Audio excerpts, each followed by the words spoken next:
Урматтуу фермерлер, мына азыр биз бүгүн 13 апрель күнү Кара Суу районунун Нариман айыл өкмөтүнө караштуу Зарыбдар айылында Махмуджан аканын талаасында турабыз. Көрүп турасыздар, эрте картошка эгилген, Ривера сортундагы үрөн эгилген да. Азыркы бул талаанын өсүмдүктүн абалын карай турган болсок, өсүмдүктүн чыгышы жаман эмес.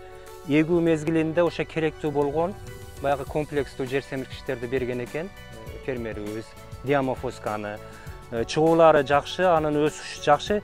Эми бир-эки нерсе ушу азыр эми кыла турган, мындай кең кыла турган иштерибиз азыр тез аранын ичинде пленканы алышыбыз керек. Себеби канчалык көп турса, азыр пленка ошончолук мынабу кээ бир өнүмдөрдү жабыркатат, күйгүзө баштайт эми мындан.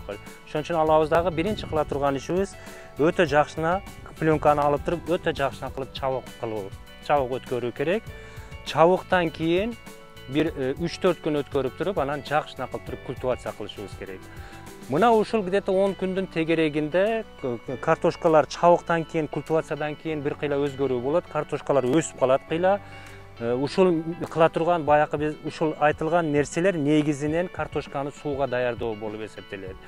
Сууга анан кошумча азыкты кошуп берилет.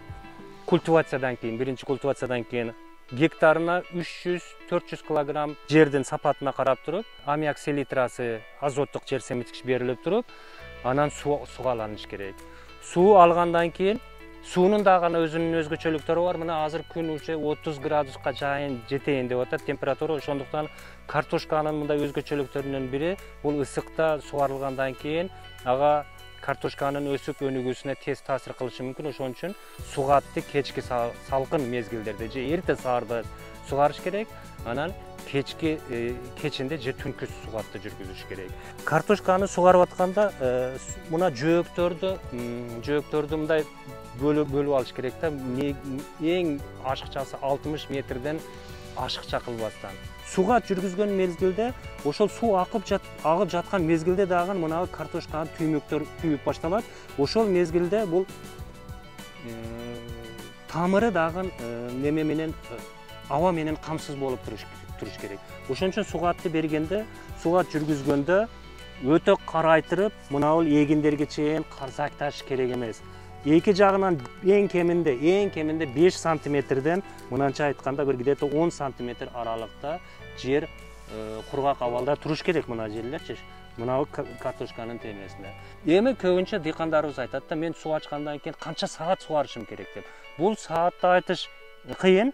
Себеби мен айтып өткөндөй, сугарыш керек. Ушул жерге ным жетип келгенден кийин сугатты токтотушубуз керек. Токтотуп туруп, артынан жер жетилгенден кийин жакшына культивацияны алып туруп, анан кийин биринчи комдоо жүргүзүлөт. Эми азыр биздин келишибизден максат, мына эми өнүмдөр эми кээ бир жерлерде алы чыга элек, мына жер эми эң эттенки чыккан жерлер экен.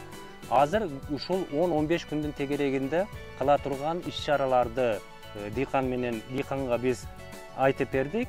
Буюрса, кийинки андан аркы кыла турган иш-чараларды кийинки келгенибизде ушул кеңештерди, консультациялар, андан ары эмне иштер кылынат, кандай иш-чаралар жүргүзүш керек, бул нерсени айтып турабыз. Биз регулярдуу түрдө келип талааларга ушундай кыдырып, ар бир талаанын көрүп, өзгөчөлүгүнө, дыйкандын шартына, жердин, өсүмдүктүн шартына карап туруп, тийиштүү ошо консультациялык кеңештерди берип турабыз дыйкандарга.